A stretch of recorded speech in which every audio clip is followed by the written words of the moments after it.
எனக்கு ரொம்ப கஷ்டமா இருக்குப்பா. ஏன்னா நீங்க 2 பேரும் கோர்ட்டுக்கு போறத நெனச்சு ரொம்ப கஷ்டமா இருக்கு. இதுல என்ன இருக்கு? இப்பெல்லாம் கோர்ட்டுக்கு போறது, டிவோர்ஸ் வாங்குறதெல்லாம் ரொம்ப சாதாரணமாயிடுச்சு. இத்தன நாள் நீங்க இருந்ததுல நீயும் சோழனும் சேர்ந்திருந்தா நான் ரொம்ப ப்ளீஸ் சந்தோஷப்பட்டிருப்பேன். இந்த வீடியோவை சப்ஸ்கிரைப் பண்ணிட்டு லைக் பண்ணிட்டு பாருங்க. இருந்தாலும் காலப்போக்குல நீங்க 2 பேரும் ஒருத்தர் புரிஞ்சுகிட்டு சேர்ந்து வாழ்ந்திருந்தா நாங்க எல்லாரும் ரொம்ப சந்தோஷப்பட்டிருப்போம்.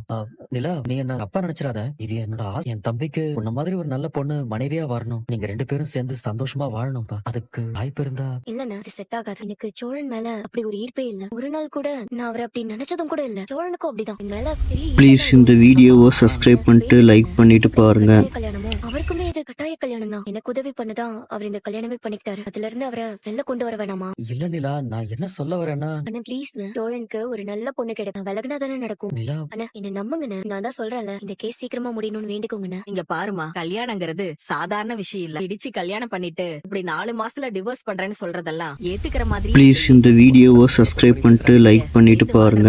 யோசிங்க. இப்போ ஒரு வேகத்துல டிவோர்ஸ் பண்ணணும்னு முடிவெடுக்கலாம். ஏன், நீங்க டிவோர்ஸே கூட வாங்கிடலாம். ஆனா அதுக்கப்புறமா நிதானமா யோசிக்கும் போது வாழ்க்கை நார்மல் ஆகிடும்னு நினைக்காதீங்க. அதுக்கப்புறம் தான் நீங்க நிறைய பிரச்சனைய ஃபேஸ் பண்ண வேண்டியிருக்கும். வேலை பாக்குற ஆபீஸ்ல கூட டிவோர்ஸ்ங்கிற பேரோட தான் இருக்கணும். தம்பி, அதேதான் தம்பி உங்களுக்கும் சொல்றேன். உங்க 2 பேருக்குமே சின்ன வயசு. லவ் பண்ணி கல்யாணம் பண்ணிருக்கீங்க. கல்யாணம் ஆகி 6 மாசம் கூட ஆகல. ப்ளீஸ் இந்த வீடியோவை சப்ஸ்கிரைப் பண்ணிட்டு லைக் பண்ணிட்டு பாருங்க. இல்ல மாதிரி அதெல்லாம் செட்